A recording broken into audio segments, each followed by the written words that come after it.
Hey guys, welcome back to PSBL Week 9 uh, recap video. And I know you guys haven't heard from me in a while. I just got back from Nicaragua literally last night. Really thrilling and everything. It was a lot of fun. Hopefully I can tell you guys about it. I'd love to share the story. But before I get started into this, I just want to say I'm sorry about the Nuzlocke.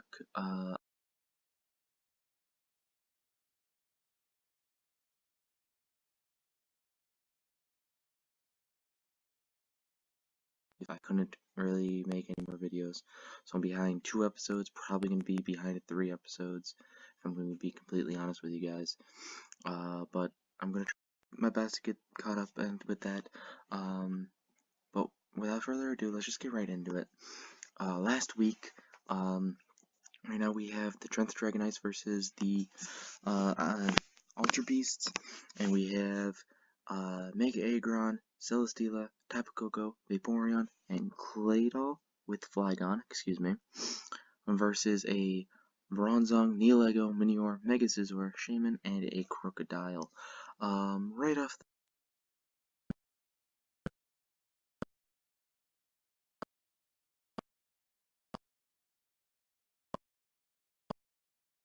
the Neolego is always dangerous, also with the Minior, that's also very dangerous as well.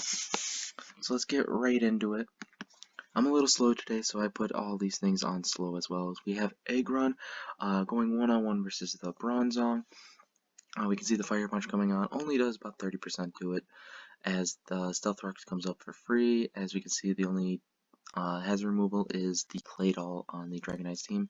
As we see a Mega, and that is a little bit of, not really much of an issue. I let it pass, it's not really that big of a deal, as it only did 34%, excuse me, as goes for another Fire Punch, eats it very nicely. All this time, Hobie could have switched out into Minior and a Crocodile, eating the hit a little bit better than a Bronzong, but the Bronzong does go down, sacking it pretty early, only does a decent chunk to Aggron, but it's an easy switch into Shaman.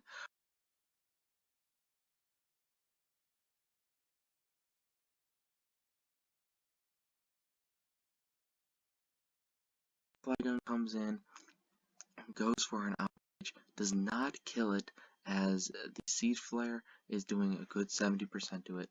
But now it switches out into, which does take the outrage pretty well, with 40%.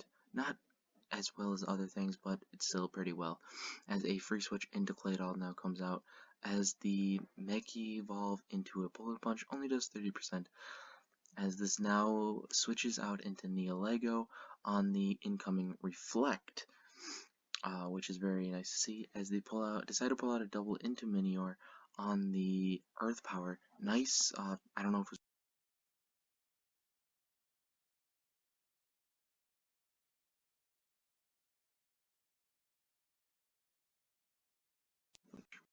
doesn't really matter.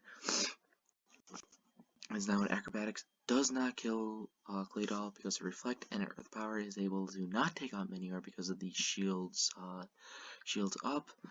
But now in Shields Down form, the Acrobatics does not kill the Claydol, and Minior will go down to the Earth Power. So nice job there with Smackdown Claydol. But now Claydol is only at 5%. There's no really reason to save it, so it does go down to a Wave by Neolego, and now there is a speed boost. Reflect doesn't really help against the Neolego, so they decide to bring out Cresselia, most likely with a Side Shock, so they decide to switch out into Crocodile for the Intimidate, and that's exactly what they go for. It actually goes for a Psychic, so Neolego might have been able to live that. So now they decide to go for a Taunt, as Cresselia just goes for a Moonblast instead, only does 45%. Thought it would have done a little bit more, but I guess this is more of a bulky Crocodile.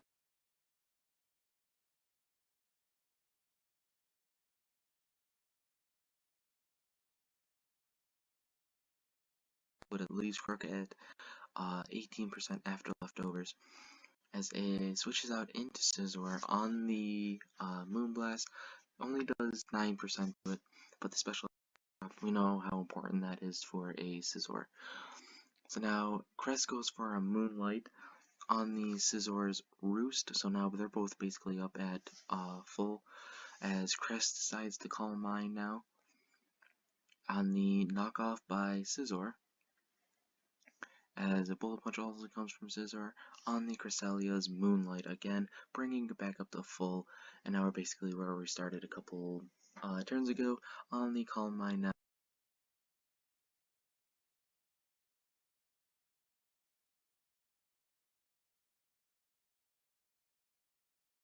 Cresselia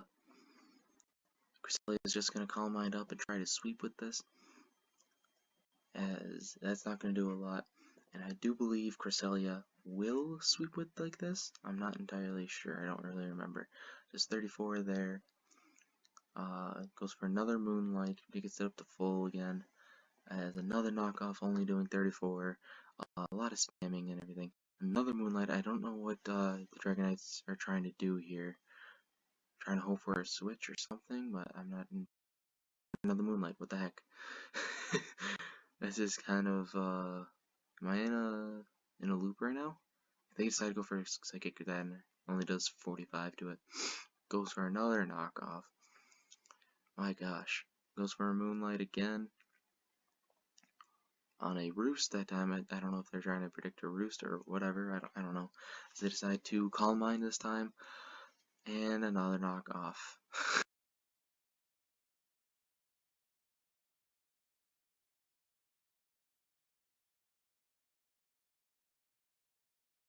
Excuse me. But Bullet Punch is now able to take it out with a crit. So I still don't know what they're trying to do with that, but whatever. As now Vaporeon comes out. Switches out into Crook. There's no reason to predict a Ice Beam and switch out into Shaman. Neolego would have been a risky switch in, I guess. Not really. But now Shaman comes out. They go switch out into Flygon, which is not going to be able to take a Seed Flares. That's exactly what they go for. And Shaman does get it a kill for the week, as now they just bring in Tapu Koko for free with the Electric Surge. Shaman's now forced to switch out in Neolego on the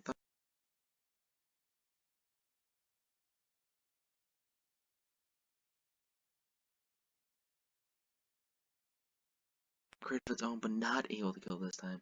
As Thunderbolt does kill Scizor, and Tapu Koko is able to outspeed Shaman, and the Drenth Dragonites actually take out the Ultra Beast 2-0. Not really important for either team. The Ultra Beast already won the, not won, but clinched the playoff position, so they remain the number 2 seed, I believe, and it doesn't really matter for the Dragonites either, because, wait, so am I not recording for the entire time? I don't know. Hopefully I was. Actually, as a matter of fact, I just got a notification that I was not, like, the microphone just started working. So I'm gonna go make sure that this is actually recording. So I will be right back, guys. Just gonna have to remember, yeah. Sorry about that, guys. I am back, and we are just moving on to the next battle. We have Team Speed Boost taking on the Buffalo Wild Chargers. If the Buffalo Wild Chargers just kill 2, they clinch the playoff berth. And Team Speed Boost is just here to try to make sure that the Buffalo Chargers don't kill 2. I don't know why they would, but it doesn't really matter. Let's get right into it. Ninjask, Serena, Kieran Black, Rotomosh, Emboar, and Mega Deontay will face against Golbat, Durant, Volcarona, Whimsicott, Tapu Fini, and Hitmontop. Right off the bat, we can see that Hitmontop kind of puts in a little bit of work, I guess. Bullet Punch, Mach Punch, and then they could have Stone Edge, Aerial Ace, anything could be putting in work. And we also see that Volcarona, which has been doing a lot of work this entire season for them. On the other side, we can see that Emboar should be putting in tons of work. Choice Banded Flare Blitz should be killing most of the team, especially the Hitmontop, the Volcarona, Durant, Whimsicott. Wild Charge is going to be putting in a lot of work against the Finny and the Golbat. So Emboar should be putting in a lot of work. So let's just get right into it. We have Emboar, the Baconator, going one-on-one against Golbat. Knowing that Golbat should be able to live any hit, they decide to switch out and go right out into Rotom Wash, which takes the Brave Bird very well.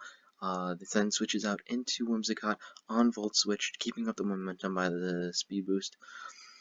Goes right back out into Emboar as they decide to just sack the Whimsicott. Guess trying to see if it was Scarf, and that does prove that it was in fact Scarf. So turn 3, they already lost their Whimsicott.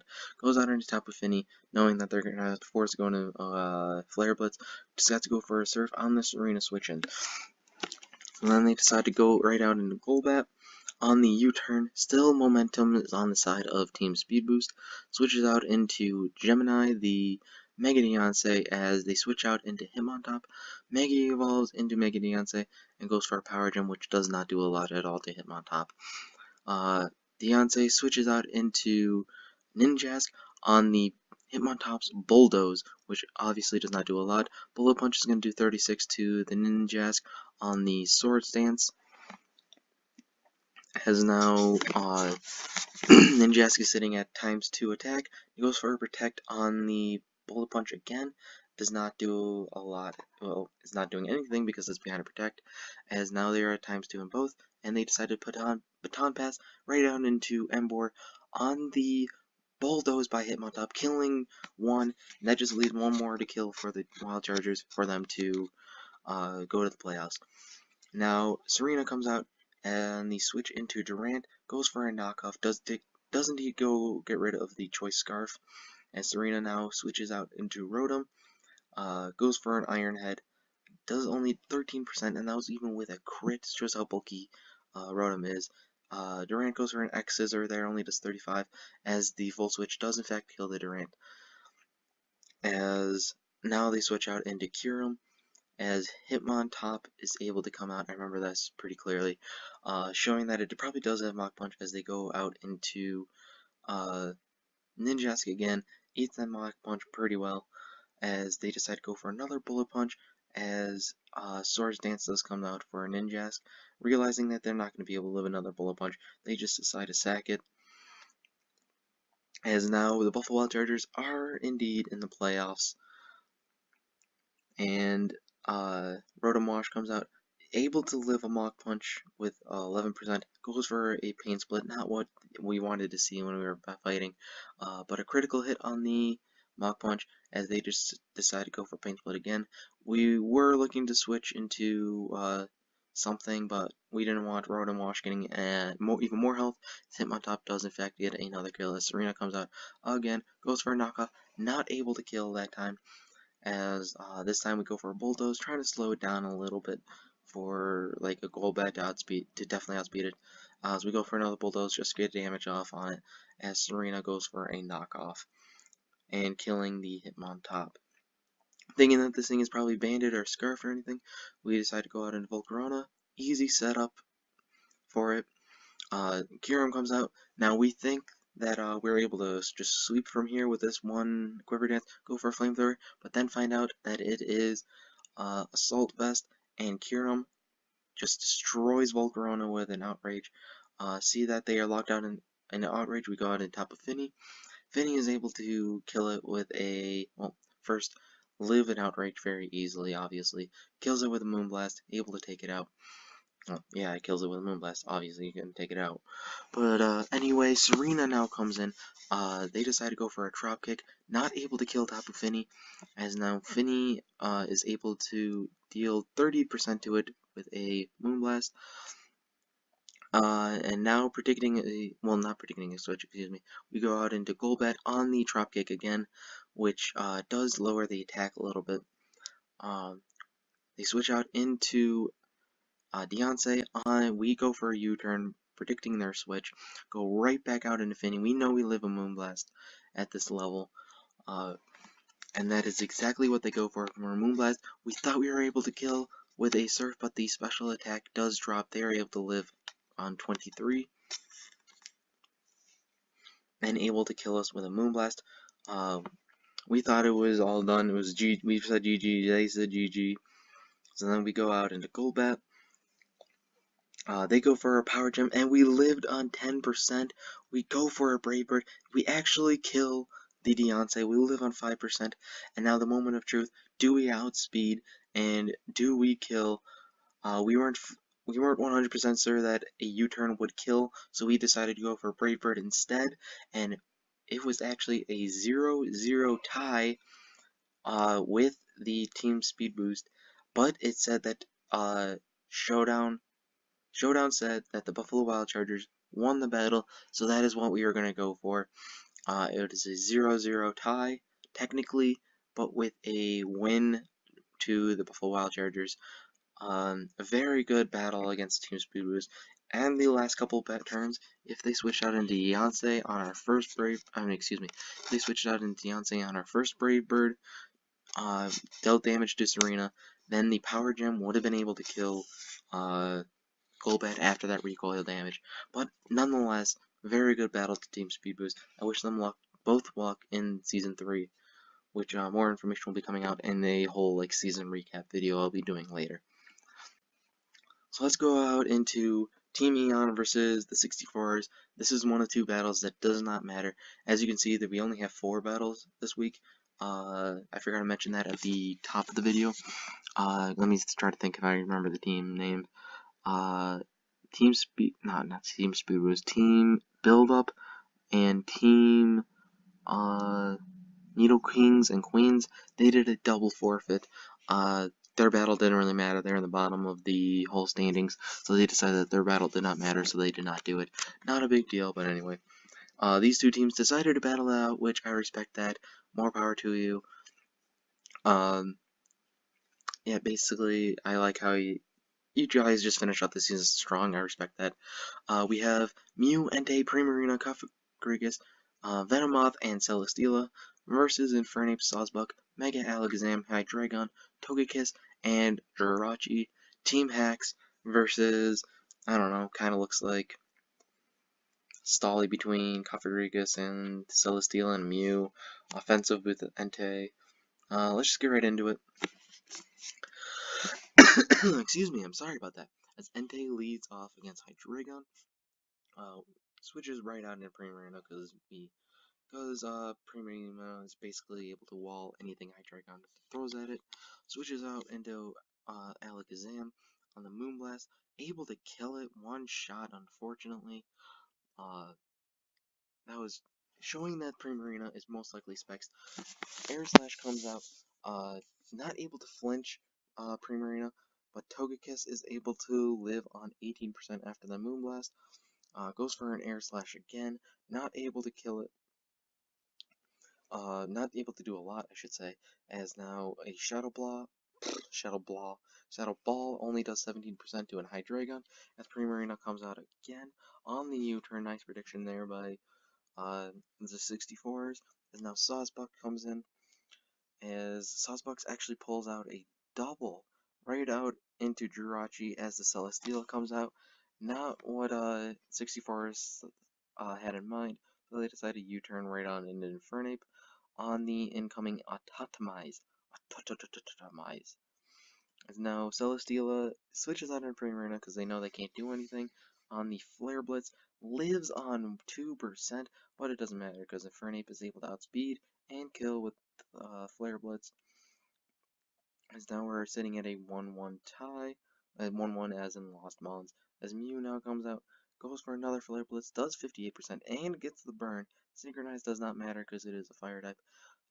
Recoil does a lot to it, goes for a knockoff, gets rid of the Choice Scarf.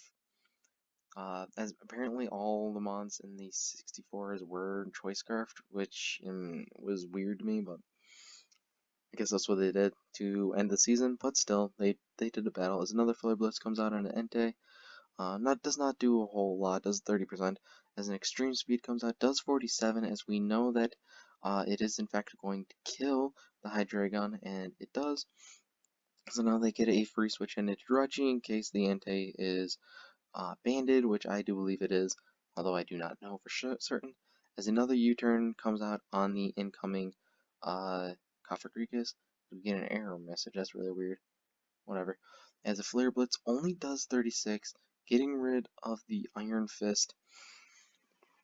As now a Psychic comes out and takes out the Infernape. As now that does bring in Togekiss, as it's going to outspeed, but switches out into Celesteela instead. Only does 20% to it. As now Togekiss switches out into Sawsbuck, which they go for the Atototomize.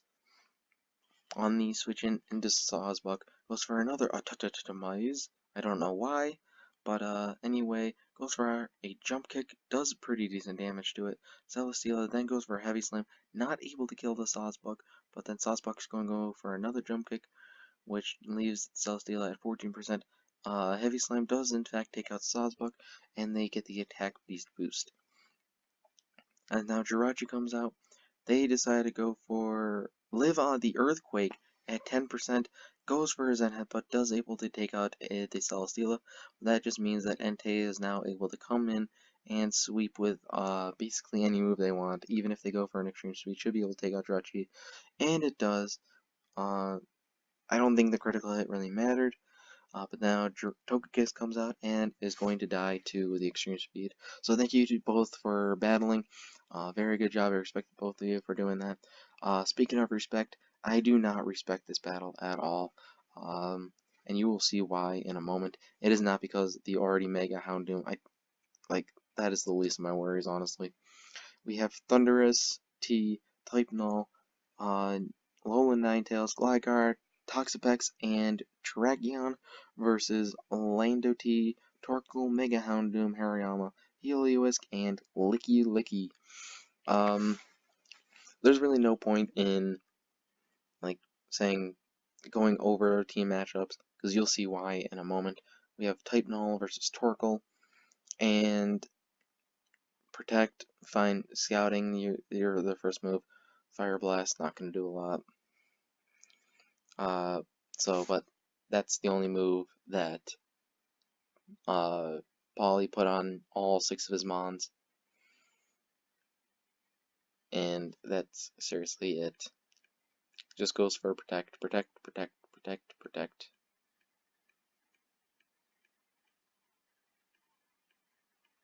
And it just dies.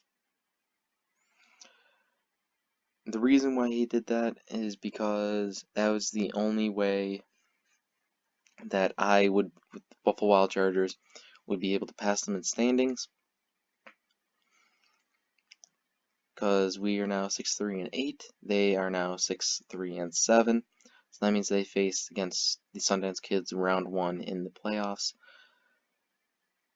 They just really did not want to face the Ultra Beasts for round 1 in the playoffs. But, I don't know why you do that. It doesn't really mess up anything because you're facing against somebody already in the playoffs and already, secured a number 1 seed. And I get that it doesn't really do anything to the rest of it, but why? It just makes no sense. Okay, say that you end up winning against the Sundance Kids, which in my opinion is unlikely. They've been looking unstoppable, and they're probably going to remain unstoppable. So say that you win somehow. Most likely, the favorite of the Ultra Beasts versus the Buffalo Wild Chargers is, in fact, the Ultra Beasts. So that's most likely going to happen. You face against the Ultra Beast anyway, the same team that you're trying to avoid. So, why? It doesn't make any sense to me, and honestly, it pissed me off a little bit. So I might have to make a rule next season that you forfeit. Then I don't know. I don't know. It just pissed me off. And I'm not really pissed off at the Sundance Kids because they couldn't really avoid that. I don't know if they really saw that coming. It's not like they could have put Healing Wish on every Mon just to counteract that. Because the only way that they would have had to face the Sundance Kids if they got 6-0'd. So, alright. Enough being salty. But let's just get into it. The final standings of the week, we have the Nidoqueens and Team Build-Up remaining 1-8, -24, -34 respectively. Team Speed Boost also remains the same, 2-7, -6. The 64s actually get passed by the Dragonites. 4 and 5, -10 for the Dragonites. 3, 6, -4 for the 64s. Team Eon finishing strong, 5 and 4 and 2. I don't know as Dark and Buffalo Chargers are both 6 and 3, as we already said, 8 and 7 respectively. Ultra Beasts stay at number 2 at 7 and 2, 19, and the Sundance Kids finishing off the season very, very strong, 36 at the plus and minus. So now let's go to the power rankings right now.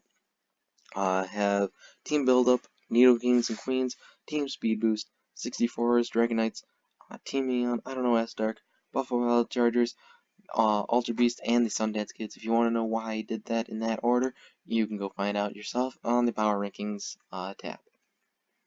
Next, we go to the league leaders now. Wait a minute. Okay, we're good. We have the kill-death ratio. We have Shaman, 8 kills, 3 deaths, 2 and 2 quarters. Shaman now, 3 kills, 1 death. Garchomp, 9 kills, 3 deaths. Mega Deontay, 16 kills, 5 deaths.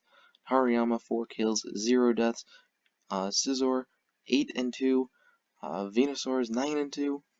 Volcarona and Neolego both died this last week, so they're 13 and 2 and 16 and 2 respectively, which means Volcarona at 10 and 0 is in your kill death ratio leaders for the season. Congratulations to Sundance Kids for that. Next, the offensive leaders, we have Entei, Garchomp, and Venusaur each have 9 kills each. Just the only reason why that's ordered is because of the deaths, 2, 3, and 4 respectively. Terrakion, Torkoal's in the mix because they got the 6 kills against, I don't know, Dark. Another reason why I have a problem with that, it ruins the league leaders, because without the 6 kills, Torkoal would have been at 4, not in the top 10. Another one that actually deserves it would have been in the top 10. But, again, moving away from there. Volcarona sitting on top of the list because of the 0 deaths. I said Volcanion, not Volcarona. Volcarona is at 13 and 2, Mega Deontay 16 and 5, and Neolego wins this season 16 and 2. Congratulations to the Ultra Beast. So with the season at an end, we have the top 4 teams: Sundance Kids, Ultra Beast, Buffalo Wild Chargers, and I don't know, S-Dark, all making it to the playoffs. Playoffs are due this Friday. I do believe that I will be battling, I don't know, the Ultra Beast this Thursday, and then the semifinal battles will semifinals recap video coming up sometime next week, and then we're going to see the finals between whatever 2 team wins. Good luck to any 2 teams. Thank you for everyone that's been watching. Thank you for everyone that's been participating. Yeah, just look for any Season 3 update videos, and I'll catch you guys next time. Peace.